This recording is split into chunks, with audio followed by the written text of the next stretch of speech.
introducing the next speakers. Barbara Giles downstairs tells me to remind you again about the evaluation forms and the satisfaction forms and the participant profile. And as you leave, you can drop them on the table down there, where for those of you who pre-registered, not registered on site, but pre-registered, your certificates, your CE certificates will be at the table, so you can exchange your forms for a certificate. That'll work. Okay. While they get themselves ready, I will actually introduce them. And I'll start with Dr. Craig Klugman, who is Associate Professor and Assistant Director for Ethics Education at the Center for Medical Humanities and Ethics at the University of Texas Health Science Center, San Antonio. He holds a doctorate in the medical humanities from the University of Texas Medical Branch at Galveston. He has conducted research on end-of-life issues, public health ethics, rural healthcare ethics, and the social role of bioethics. He has published and presented papers both nationally and internationally, and has created a website to help Texans complete their advanced directives. And he also produced a video that I imagine will be seen around the country in a lot of sites about advanced directives, and it's really quite good. I hope you get the chance to view it. Also, Dr. Jason Schillerstrom is Assistant Professor of Psychiatry at the University of Texas Health Science Center at San Antonio. He helped develop a geriatric psychiatry clinic that specializes in cognitive impairments and depression in elders. Dr. Schillerstrom is the Director of the Psychiatry Clerkship and Associate Psychiatry Program Director for Resident Research. He has developed multiple medical student teaching sites for the Regional Academic Health Center in the Lower Rio Grande Valley, and is a key consultant for developing an independent resident training program. Dr. Schillerstrom is also a graduate of our Health Science Center, where he also completed his psychiatry residency and geriatric psychiatry fellowship training. Like Dr. Klugman, he is one of the most in-demand speakers in this topic area. Drs. Klugman and Schillerstrom will end our 2010 Conference on Aging with an informative and interesting presentation on boomer autonomy and the capacity for healthcare decision-taking. And Sharon Sutton is also here with them, and she was our former geriatrics education specialist, and now is the coordinator of the volunteers at KLRN, has moved on to do bigger things.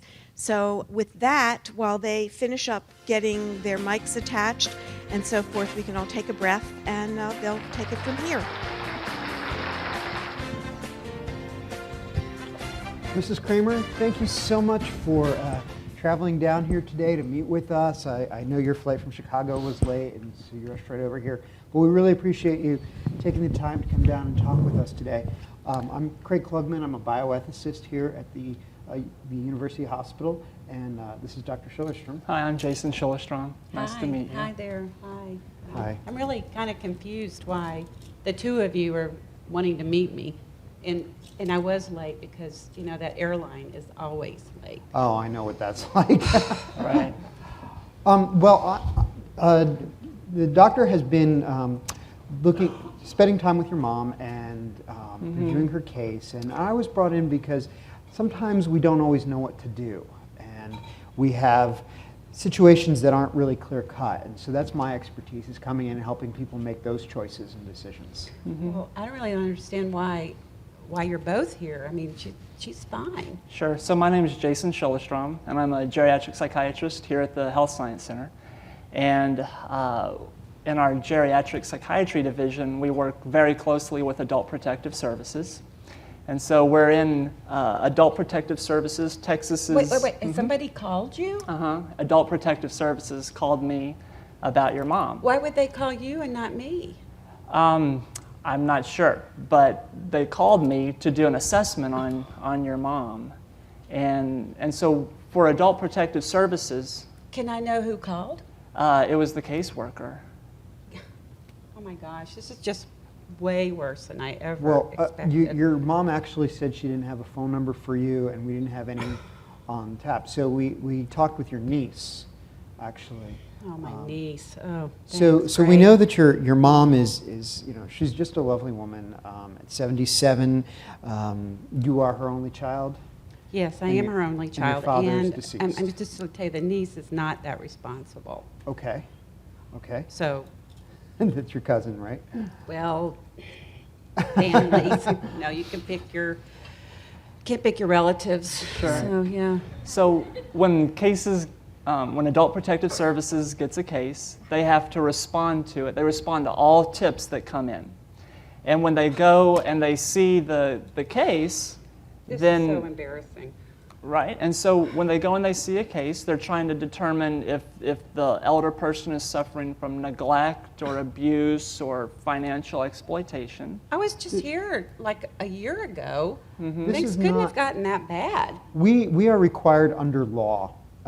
If somebody suspects there may be a problem with an elder person, we're required by law to report it if they don't seem to have somebody right there taking care of them at the time.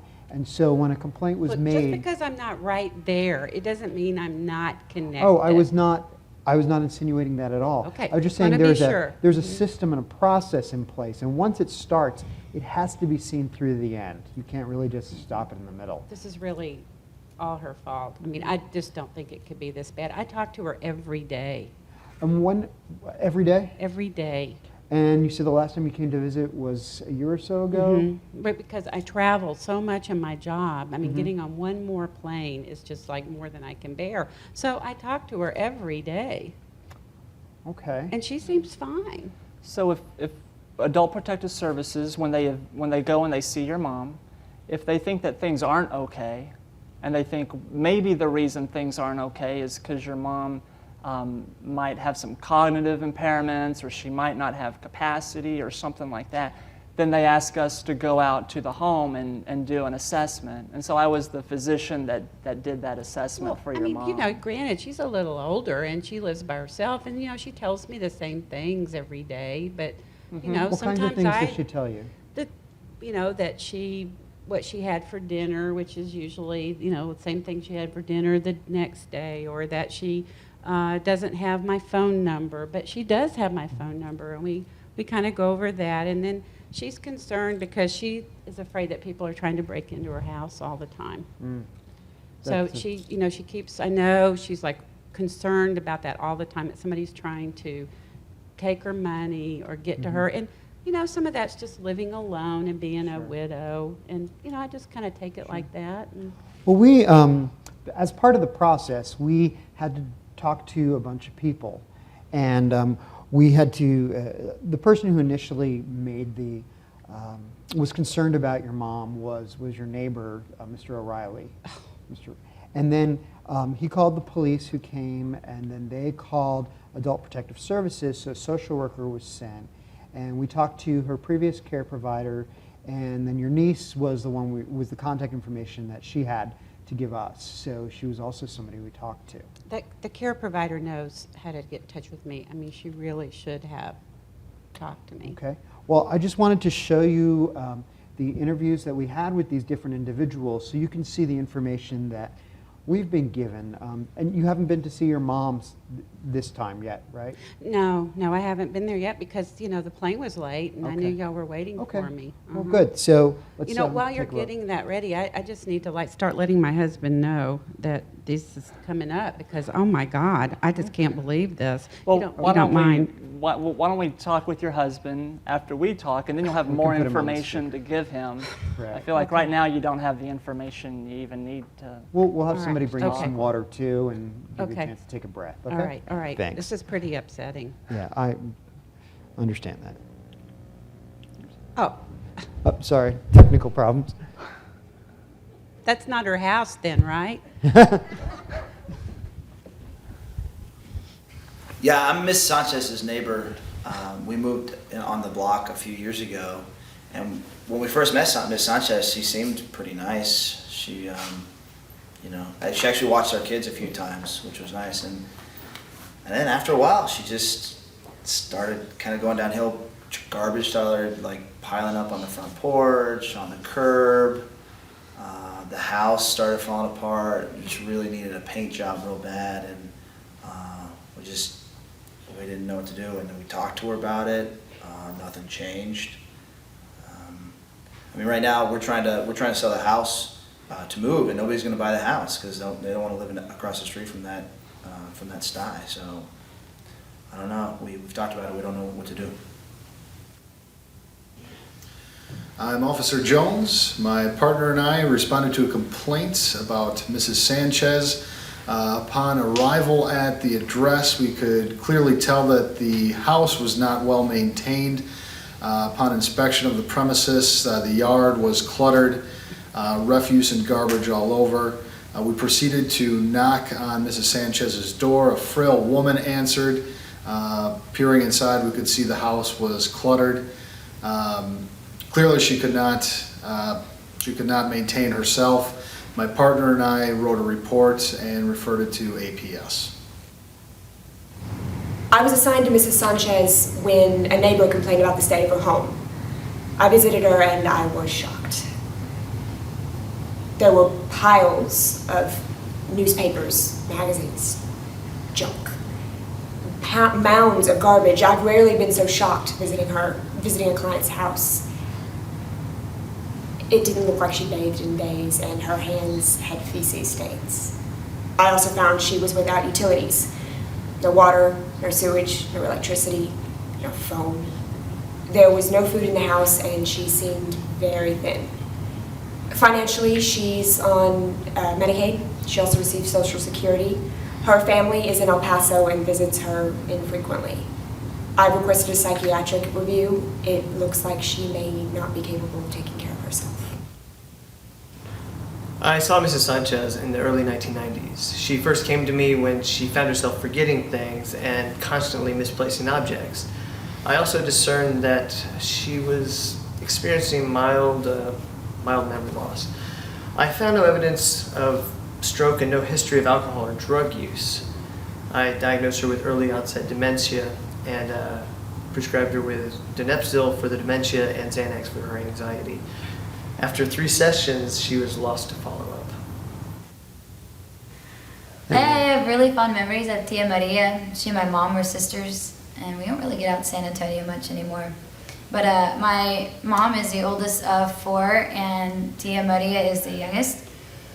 And so my mom was really the one that raised her, now that I think about it. Occasionally my mom would talk about her, and when I talked to Tia Maria on the phone, we would laugh a lot. But with my mom being as sick as she is, we haven't really been able to get out to San Antonio. And we talked to a social worker about Tia Maria, and I'm really concerned because it can't be healthy for somebody to be living alone. And so I guess I wonder if you have any thoughts on, on what your niece is describing or the caseworker is describing. I really don't think you want to know my thoughts about my niece. Okay. Because I think there's like way more to this than just her concern over Tia Maria. Mm-hmm. Okay, but the neighbor, let me tell you, the neighbor, he's like the most obsessive, compulsive neighbor. Okay. That man shakes his trees so that he can rake. Mm. Okay, so because if my mother didn't pick up her yard a little bit or got it a little trashed, he would be so upset about that. And that guy's constantly worried about the value of his home. Okay. Well, we visited her home, and I'd like to just show you some of the pictures that we took during my assessment while we visited her. And I paid the utilities. I mean, I gave her the money for those myself. Okay. I know when I showed up, we checked the meter and it wasn't running. So Well, that's just not possible. I give her And the money pipes, myself. The pipes were broken. They wouldn't have been able to hold water. Then Yeah. why didn't she say something? I I don't know. Yeah. Sometimes mothers and daughters don't communicate as well as they We need were to. very close. I was her only child. I mean, we were very close. And it's been really hard. When I moved away, she When took were that you really last hard. at the house? 2 years. 2 years ago. Okay. So why don't you take a look at some of these pictures that we And took of that's the not house. because I don't love my mother. No, we totally understand. This is no judgment on you or your relationship. Because I talk to her every day. We're here to talk about your mom, and so we're just showing you what we found. Okay? So let's just take a look at these pictures.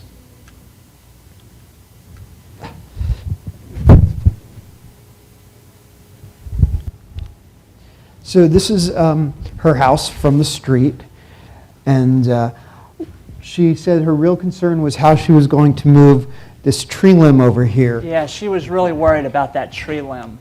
Yeah, that one right there. Now, I've heard about that tree limb, you know, Yeah. a lot, because she's worried that it was going to fall on on their house. Okay. Okay, okay. And I actually gave her money to have somebody take that tree limb down. All right. And so when you walk up to the porch, this is what her front porch looks like. And you can see some plastic bottles there. And those plastic bottles have urine in them. How in the world? Yeah. That's amazing. And this is what her front door looks like. And what you'll see on the right there, you'll see a padlock.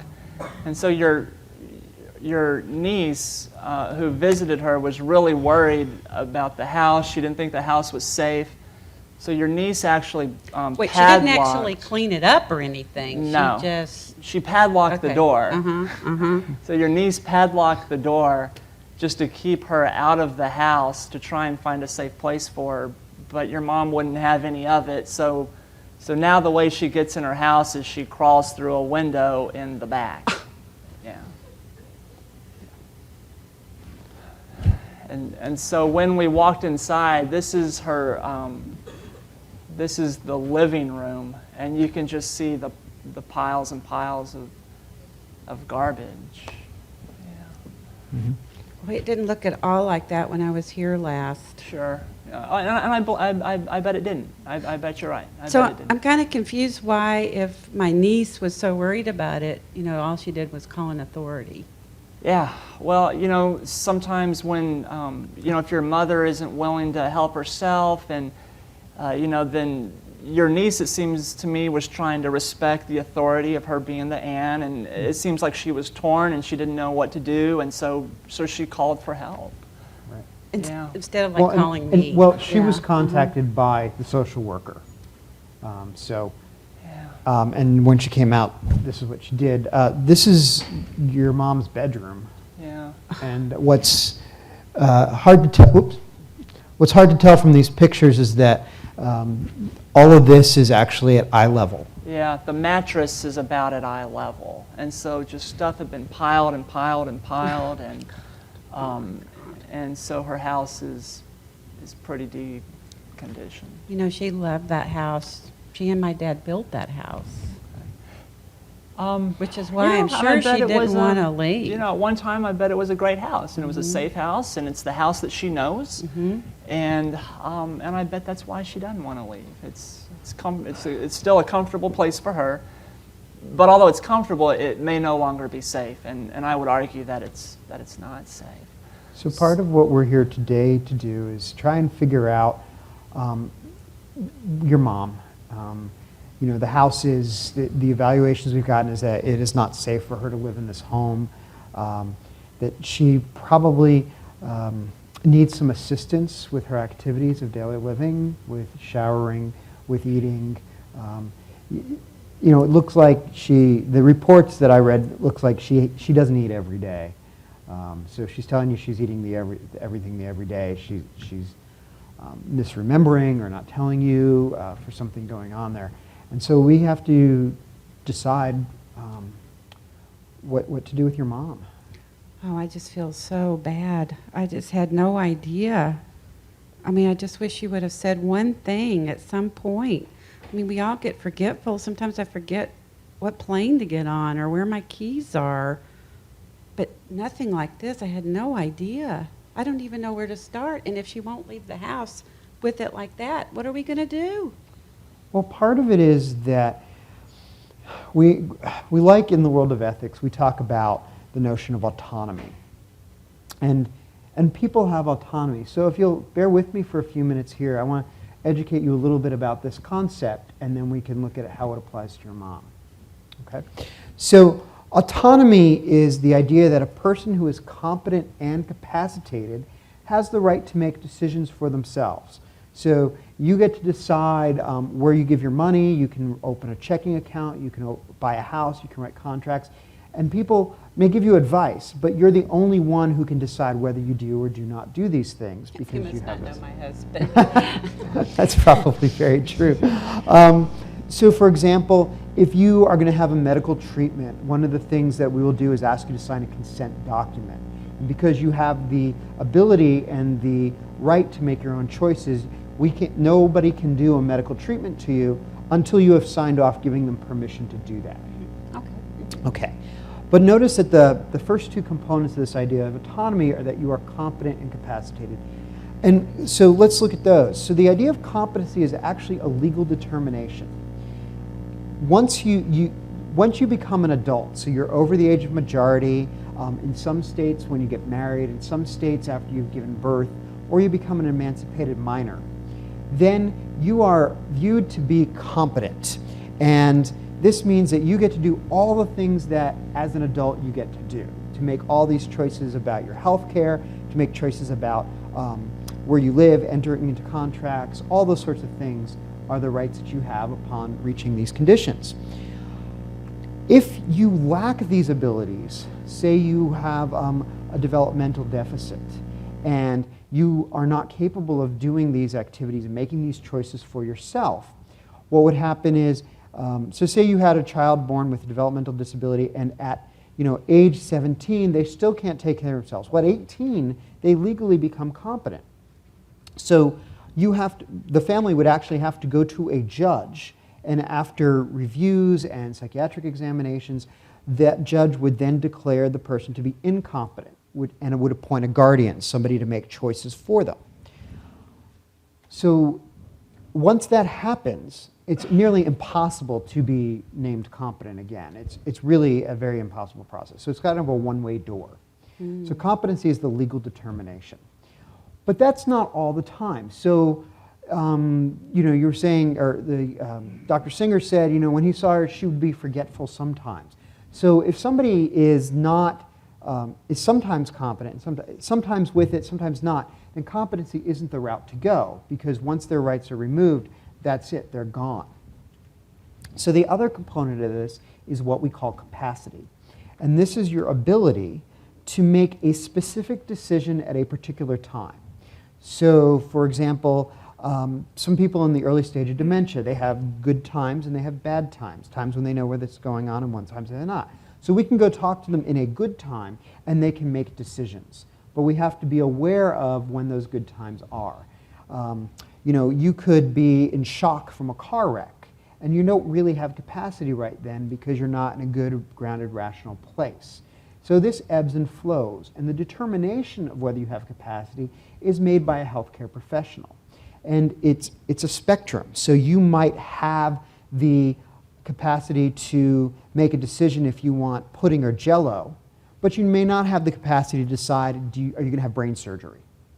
So we have to assess and see what kinds of decisions you can make. And we try to maximize your capacity. So when somebody seems to be losing capacity, we do all we can to help them have it as long as possible. And again, this is about specific decisions, and it's a limited thing. So it changes over time. We have to assess it. Unlike competency, which is that one-way door declared by a judge. So in order to make decisions, you have to be competent, you have to be capacitated, you have to be able to understand information that people give you. So for example, we asked your mom to spell the word world backwards, and she got 3 out of 5 letters right. Okay, she got to a certain point. But I'm not even sure I can do that. Well, let's try. DLROW? There you go. Okay. There you go. Okay. Or we'd ask her to remember 3 objects, and then a few minutes later ask her to recall those. And she wasn't able to do that. Or to count down from 100 by 7s. Not as complicated as you actually think it is, but she wasn't able to do these things. So at that moment we talked to her, she seemed to be lacking some capacity. So this is when we have to judge, like, what can people do and not do. So there are good days one may have, and there are not so good days. There are times where you can make only simple decisions and some not. And so it becomes really hard when somebody seems to step over a threshold where they have fewer good times than bad. when they kind of lose their capacity to be making these choices. And in general, we're going to try and help somebody keep their capacity and their autonomy as long as possible. So we have to ask a few questions when we're looking at people's abilities to make decisions or to live on their own, such as, do they have competency and capacity? If they don't, then we need to find out who is appointed to make their choices for them. And that can be, if a judge declares somebody incompetent, there's a guardian appointed. If there's, if they have it's a medical concern and they have a medical power of attorney form, then that would tell us who makes the decision. Or there's a whole hierarchy the state of Texas has if they don't have any of those decision makers, which would be, spouse, adult children, parents, and then nearest living relative, which is why I think your niece was brought in. And then we can go to clergymen or physicians to make choices. So if we couldn't get a hold of you because you were on a plane, it's very possible we would have gone to the next person on the list, which would be your niece. So we have to do that. And so once we determine who the decision maker is, we're really asking a very simple question. What is the patient's preferences? We have to look at the context. Are there family issues involved and religious, which obviously there are in your case? Are there religious issues? Are there social issues about where they work or they were raised? And we have to assess, do they understand? So it's not enough for us to say to your mom, you have some dementia. We have to really, does she understand what that means and the limitations that brings on to her ability to make choices? And so assessing her decisions becomes a little harder. I would tell you, she won't think that she has dementia. She'll think she's just fine and that she's taking care of that house just fine. Because that's what she tells me. So let me tell you a little bit about when I saw her. So when I went and visited her, she's very pleasant, she's very respectful, she had good eye contact, she was very verbal. The interview took about an hour and a half, and so she was able to sustain the hour-and-a-half interview. And her mood seemed pretty good. She seemed to be in pretty good spirits, so she wasn't depressed. Her thought processes, though, weren't intact, and so they were very illogical. She didn't really, she got confused with time relationships. She couldn't identify any safety hazards in the home. She couldn't develop any safety plans. And so her insight seemed very limited. And so I'm hearing that your mother is highly alert, she's highly verbal, and in Western culture, if you are highly alert and highly verbal, then it's just presumed that you have capacity. And this goes back to the Greeks, right? And, but what we know just scientifically is that that's not always the case. And so you're telling me that her memory's not all that bad, and I believe you. So are you saying that I just got her on the good minutes? No, I'm saying her memory's not all that bad. But when you think about, what is it that predicts a person's ability to make informed decisions? What predicts decisional capacity? What predicts a person's ability to care for themselves independently? It's not being verbal. It's not knowing the date or time. It's not language or math skills or visual spatial ability. It's not even memory. And all that's important. But what really predicts a person's ability to take care of themselves independently is what's called executive function, which is a different type of cognition. And you can think of it as problem-solving abilities. Okay? And so executive function is your ability to plan, organize, sequence, monitor complex activities. All right? It's that set of cognitive processes that allow you to behave independent from your environment. You don't want your behavior controlled by the environment. You want to behave independently from it. So, we can think of children, for example. I can use children as an example. So, do you have children? Yes, I had 4 boys. 4 boys. Okay, Yes. well, think about when your boys were 6 years old. Let's just say when they were 6 years old. So why? That was the fire building stage. The fire building stage. So during the fire building stage, when they were 6 years old, did you let them drive the car? No, No. Okay. And how come you didn't let them drive the car? because they didn't have the ability to drive the car. They couldn't think, plan, prepare. They couldn't think. Okay. So when your boys were 6, how was their memory? I think their memory was pretty good, but their forward thinking, their future planning was terrible. But their memory was pretty good. And in fact, we know that you can teach children new languages, right? If you, I don't know if you ever played memory games with your children, but there'll be like these Disney memory games where you have to, turn all the Disney characters upside down, and then you might match the Disney characters. You flip over a card and you try and remember where it was, and you match it. Yes, Yeah, and I don't know about you, but what I know is that my kids smoke me on those games, right? I mean, it's not even close. So their memories are really, really good.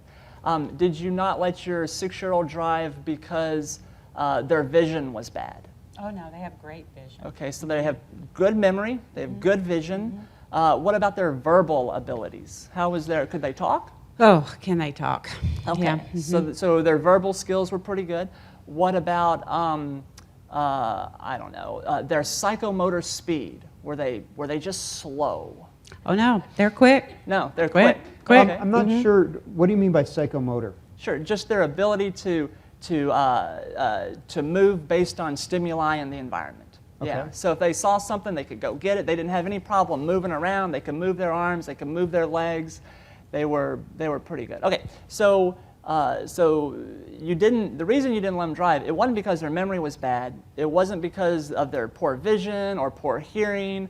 It wasn't because they were just physically slow. It was because Or because they were too short. or because they were too short. You could move the seat up, right? It was because they just couldn't. Their judgment was terrible. right? Terrible. Okay. And so the part of your brain that controls executive function, there's a part of your brain that controls executive function. It's in the front, your frontal lobe. You're not fully. That part of the brain isn't fully developed till you're about 20 years old. So the last synapse finally myelinates when you're about 20 years old. And so that's why even teenagers, do such crazy things and still have judgment issues and problem-solving issues and that sort of I thing. think my 30-year-old is still myelinating or whatever. Yeah. Well, there's slow myelinators and fast myelinators. You might have the slow myelination gene. So, so there's different ways to assess executive function, what's called executive function. A common way that we'll assess it, and one of the ways we assessed it on your mom, is to just have them draw a clock. And so what we do is we give them a piece of paper, and we say, I want you to draw a clock, draw me a clock that says 1:45, set the hands and numbers to on the face so that a child could read them. And your mom just struggled with just this simple task. And so when you look at if you were to take a group of just independent living elders and divide them up into those who can draw a clock and those who can't just transition into nursing home settings so much faster, so months ahead of time. And so even if you control for, is there a pointer here? Yeah, the big button in the middle. So even if you control for the age of the person, the gender of the person, their ability to know the date, the time, memory things, if you control for depression, gait and balance, the number of medications they take, people who aren't able to draw a clock are 2.2 times or twice as likely to transition into nursing home settings. But my mom was always such a healthy person. She ate right. She didn't smoke or drink. Sure. She's never sure. really been sick. But the truth is when was the last time she was at the doctor? Well, it was that young doctor that was there who's not near as nice as you. And he, I thought he was taking care of her, but I guess he wasn't. I think it's probably been a few years. And so as people age, hypertension can happen, high cholesterol can happen. People can get these risk factors for brain disease, and they can develop these problem-solving impairments. And so when people become executively impaired, when they develop problem-solving impairments, then there's two different types of behavior that we'll see. They can either become apathetic or they'll become disinhibited. And so what happens is they just, with the apathy, it's not that they're sad, they don't feel depressed, they just don't feel like doing anything. And when they become apathetic, they become dependent on routine. So as long as the routine is okay, then they're generally okay. The problem with life is that you can't ever predict the routine. You can't ever predict who's going to knock on your mom's door. Especially the neighbor. Sure. If the electricity gets cut off for whatever reason, then that breaks that routine, and they may not be able to figure out how to get the electricity back on. If a pipe breaks in the house, they may not be able to figure out how to call a plumber and get the water back on. And so, when the routine is broken, that's when disasters manifest. That's when Adult Protective Services generally gets called. So when you think about executive function, people who are executively impaired have functional impairments in multiple domains. So, people who are executively impaired, they'll struggle with cooking, dressing, shopping, managing their money. So it affects all sorts of domains. It affects all sorts of capacities. So when we go out and we do our decision-making capacity assessments, there's a standard group of tests that we always do. And so one of the tests is called the mini mental state exam. It's scored from 0 to 30. The higher your number, the better you're doing.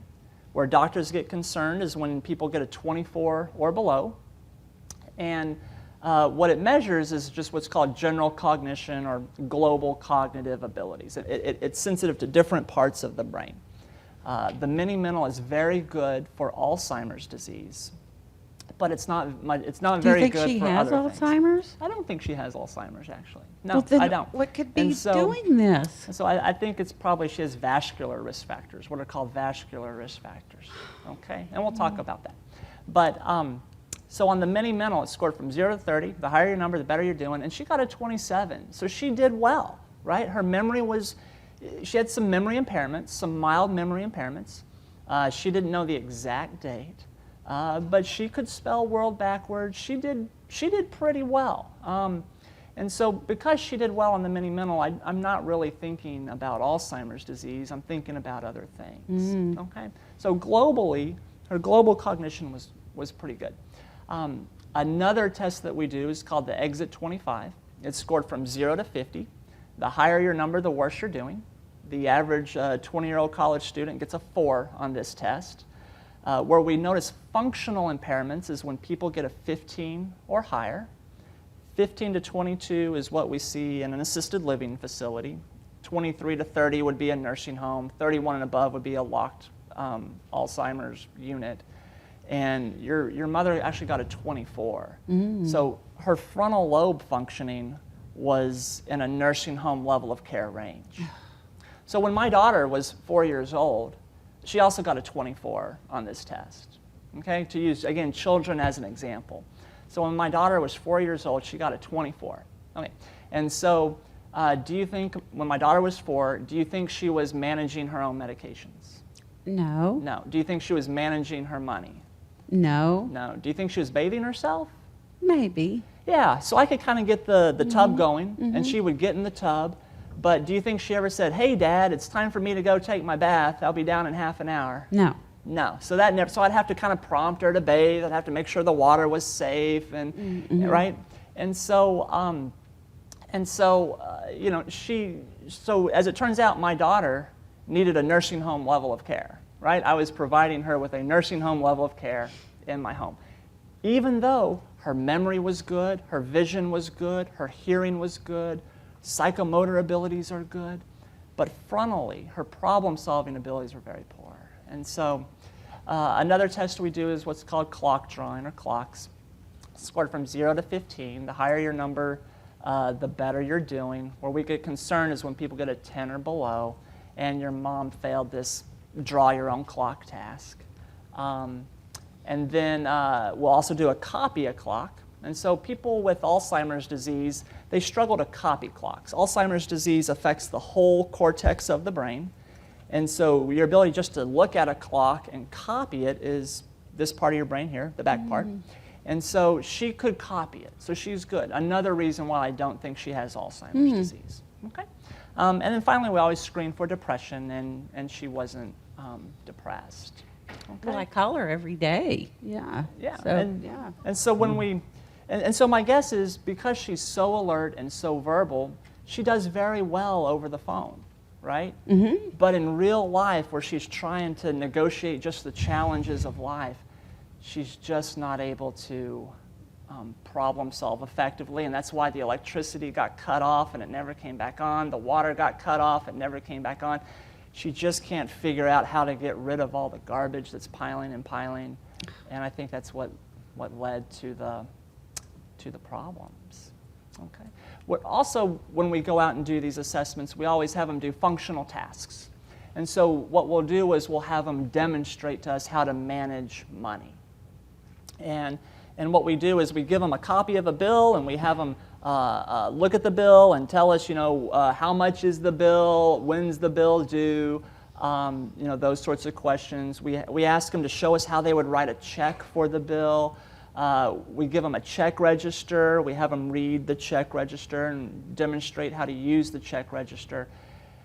And she couldn't do any of those activities. She was pretty good at reading the bill, but she couldn't show us how to write a check.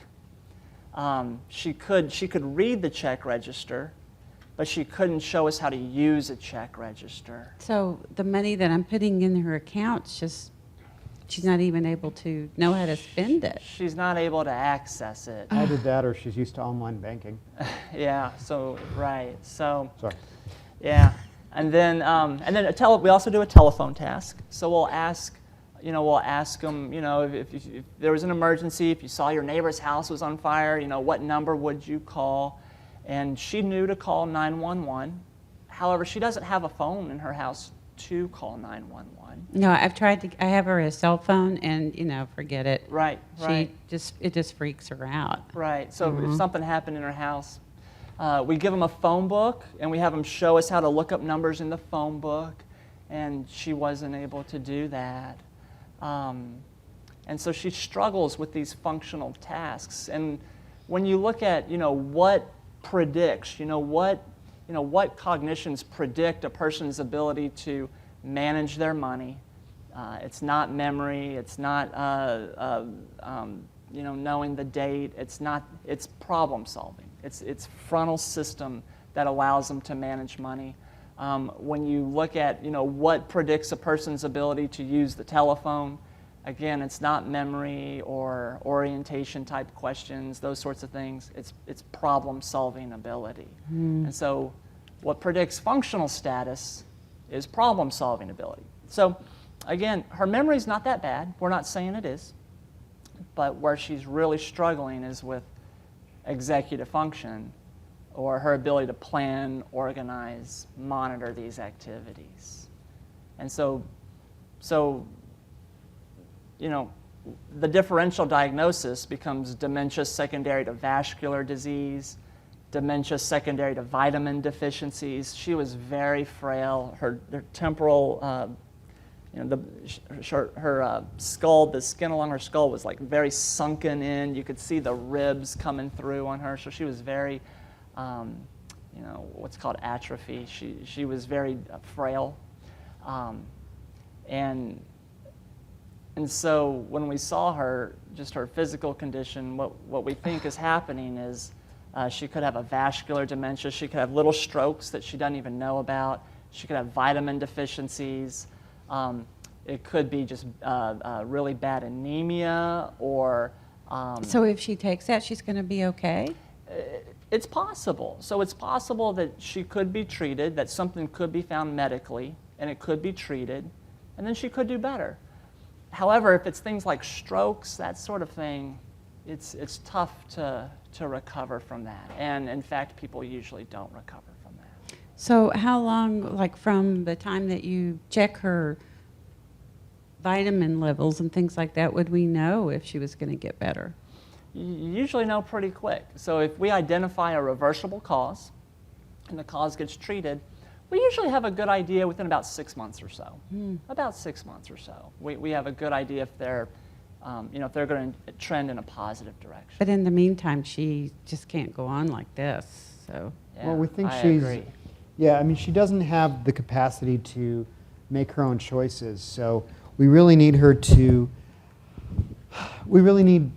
her autonomy is compromised. And when you don't have autonomy, somebody has to step in and make those choices for you. She's not going to like this. I just want to warn you. Few people do. Few people do. So one of the things that we have done is we've brought in a panel of experts here today to sort of ask questions and give us some suggestions. So we'd like to open this to our panel of experts. If you do have any questions about the case or any of the information we've given you or any suggestions for our poor daughter here, please feel free to share. There's a microphone here. We know it's the end of the day on a Friday, but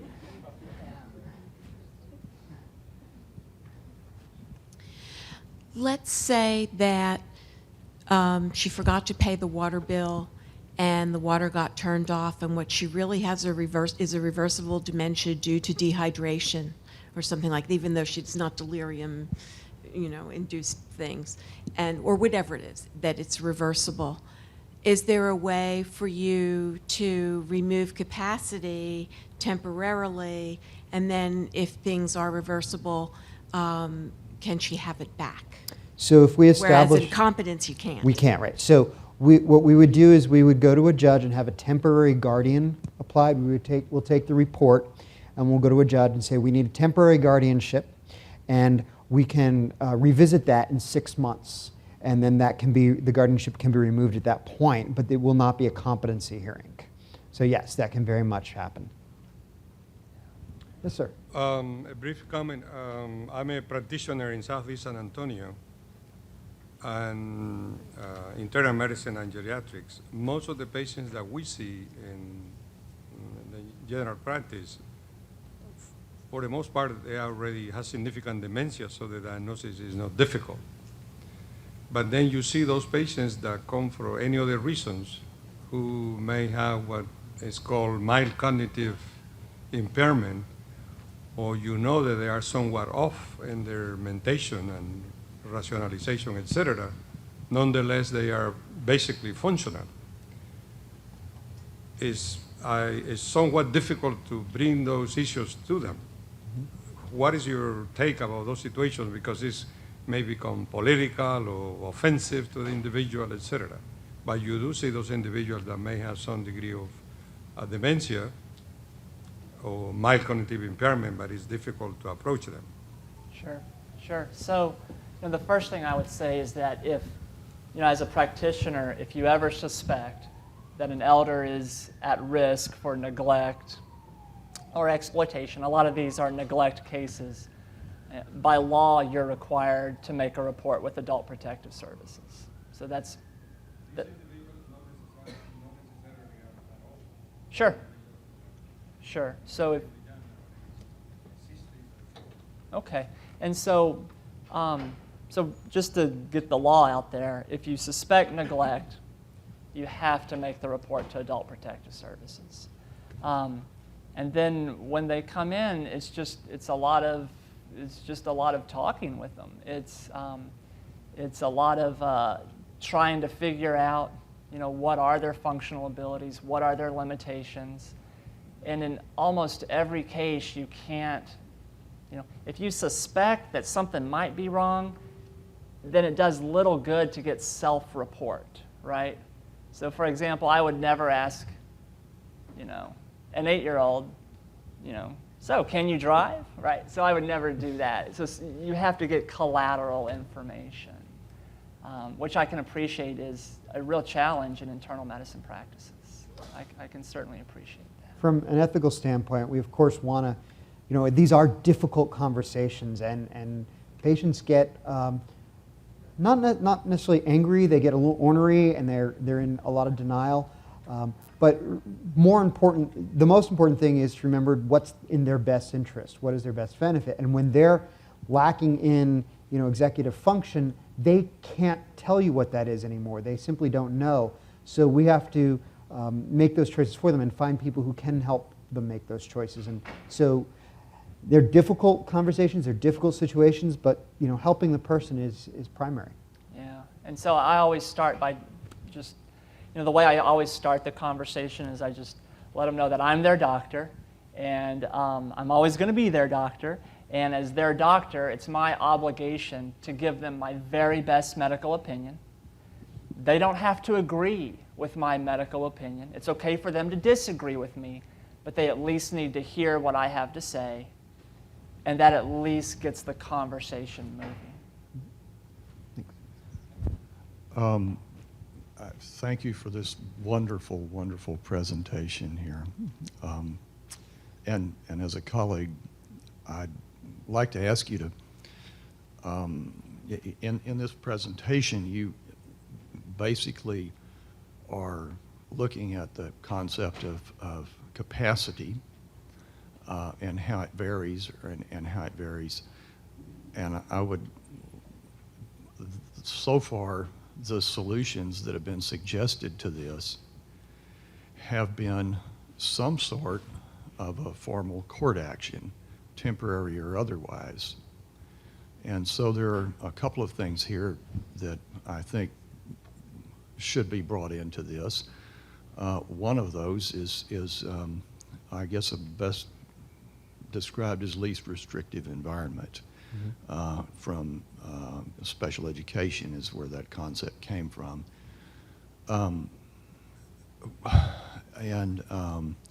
The other thing I think really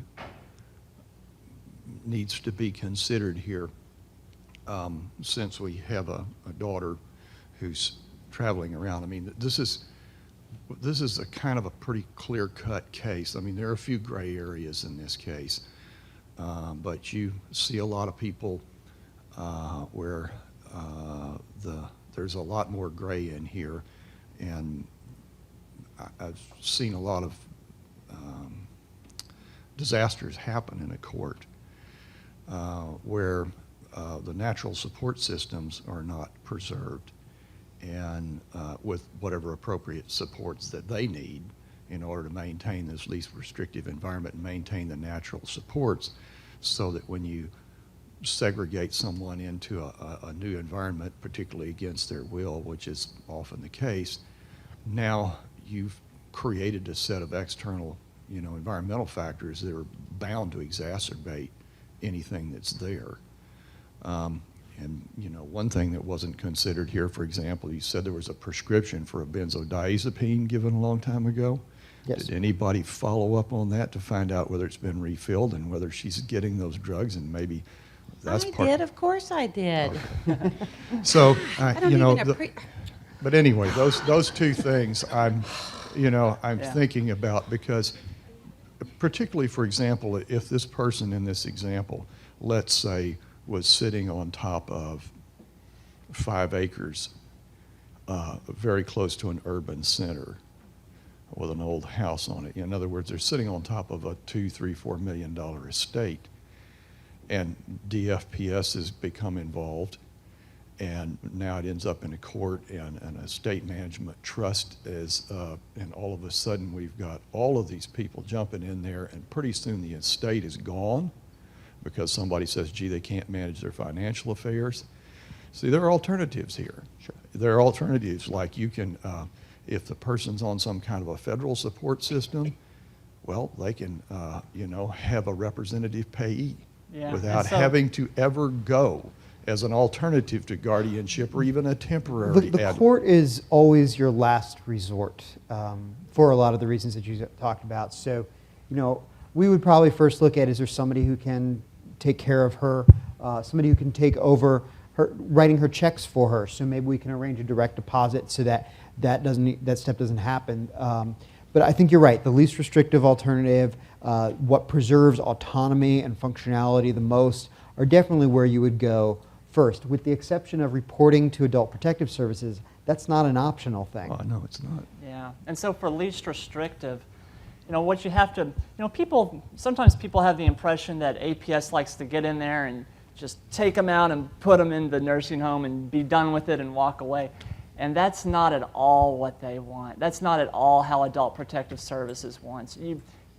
Besides just that wouldn't be ethical. You just can't imagine the volumes of paperwork that the APS worker has to go through to make that happen. What Adult Protective Services likes to do is they always start with the least restrictive. What they want to do is they want to just pay the person's electricity bill, get the lights back on, and then close the case and walk away. The problem, and that can work, that can happen, but then the problem is when the cases keep coming in, when the client is refusing services. So Adult Protective Services will say, look, let us clean your house. We will hire people to come in and completely clean your house. And then the clients, they can, if they allow it to happen, then that's good. Adult Protective Services can close the case, walk away, but they'll refuse services. So Adult Protective Services is offering them so many social services until things just start to, the wheels fall off the wagon.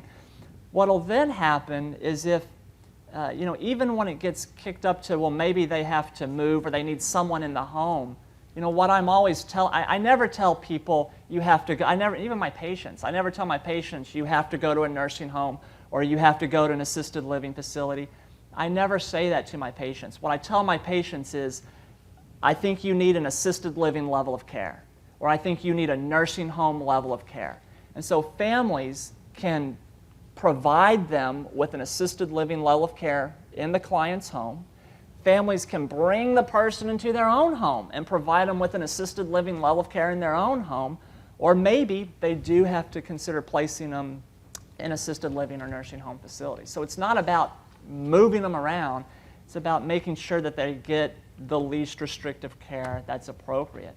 When it goes up to guardianship, then the least restrictive guardian is family. And so APS's, the actual guardianship group is the Department of Aging and Disability Services. What DADS, or the Department of Aging and Disability Services, wants is for a family member to step in and take responsibility, because that's seen as the least restrictive guardian. The most restrictive guardian, the most restrictive is when it becomes a court-appointed guardian. So there's all these levels before a court-appointed guardian. Well, the courts don't always act on that, and there are people in the community who have expressed, I think, quite reasonable concerns about public guardianship becoming a very rapidly growing industry. And I have heard many of those ourselves. We actually have to, we're almost at a time, so we just want to tell you what happened to this case in real life, and we can stick around for a few minutes to, if you have questions you want to answer, ask us one-on-one. So, do you want to? Sure. So could I say something else, please? This is to that nice young lady sitting there, and I've noticed that she's extremely protective. She's considerate, and she is very intuitive when it comes to her mother. I do have one question for you. How often do you talk to your mother? I said every day. I do. I talk to her every day. We arrange for her to walk down the street to a payphone, and then I call the payphone because she would never use the cell phone. Right. So what happened with this particular case was, so when I saw the case, what Adult Protective Services needs to know is, do they have capacity? What is the diagnosis? What level of care do they need? And are things so bad that they need to be emergently removed from their home today? And so in this particular case, she didn't have capacity. She needed a nursing home level of care, which means she needed help with both basic and instrumental activities of daily living. Her diagnosis was dementia, NOS. I knew she didn't have Alzheimer's disease, but I couldn't go beyond that. And what I decided was that her physical condition and the condition of her living environment posed an imminent threat to her safety and her health, and the client was placed under an order of protective custody. She was removed from her home. She was cleared in a medical facility and then placed in a nursing home until the guardianship hearing played out. I just want to say one thing too. not for people not to feel so frustrated with APS. It's like you're saying, they're so overwhelmed, but they also have to go by the law. So if you make a referral and nothing happens, don't give up. If you see the patient 2 months later and there's another issue, make another report. Yeah. Because the constant reporting is what has change is happening. Oh, yeah. So don't give up just because something. Sure. No, I always put in a plug for Adult Protective Services. Their ethics and their work ethic are second to none. And so, I do about 100 of these capacity assessments, in-home capacity assessments per year. And the integrity of the Adult Protective Services caseworkers is unmatched. I think several systems let her down. One of the main, very important persons that we don't think about is the mailman. Is her mail piling up? Could he have gone to the door and knocked, see if anybody's there? The neighbor let her down, seeing all the pile and not doing something earlier. And she was in danger, with the dehydration in the summertime. It was really hot over there. They were offering fans for the elderly. So Right. she was in a lot of real danger. Yeah. Yeah. That's right. Well, thank you all very much. Have a good evening.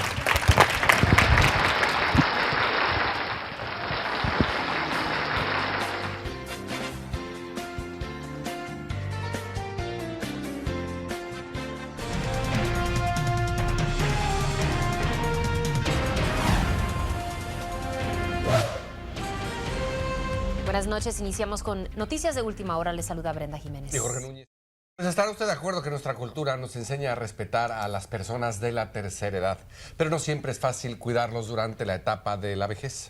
Por esa razón, líderes en el campo médico se reunieron bajo el mismo techo el día de hoy y Anabel Monge nos explica más. Así es, Jorge Brenda. Según los expertos, el cuidado para las personas de la tercera edad puede convertirse aún más difícil si ellos viven con algún problema físico o quizá alguna enfermedad.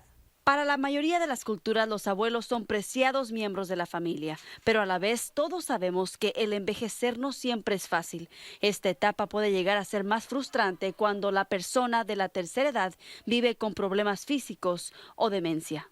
Comunicando con una persona o diciéndole que necesita ayuda o que quiere comer, por ejemplo, puede ser algo bien difícil para una persona que tiene la enfermedad. Los expertos indican que los problemas físicos y el dolor crónico disminuyen las capacidades y aumentan el estrés y la ansiedad, no solo para el paciente, sino también para la persona que le está prestando cuidado médico o emocional. Y es muy importante que las personas que los cuidan, que se educan sobre la enfermedad y qué pueden hacer. Con la meta de educar a la comunidad y en especial a los integrantes del campo médico, hoy viernes en San Antonio se realizó un foro informativo donde mediante discusiones detalladas se habló sobre las diferentes enfermedades que afectan a las personas de la tercera edad y cómo sobrellevarlas. Es muy importante educarnos, saber qué podemos hacer, saber que conectamos con la Asociación de Alzheimer's, en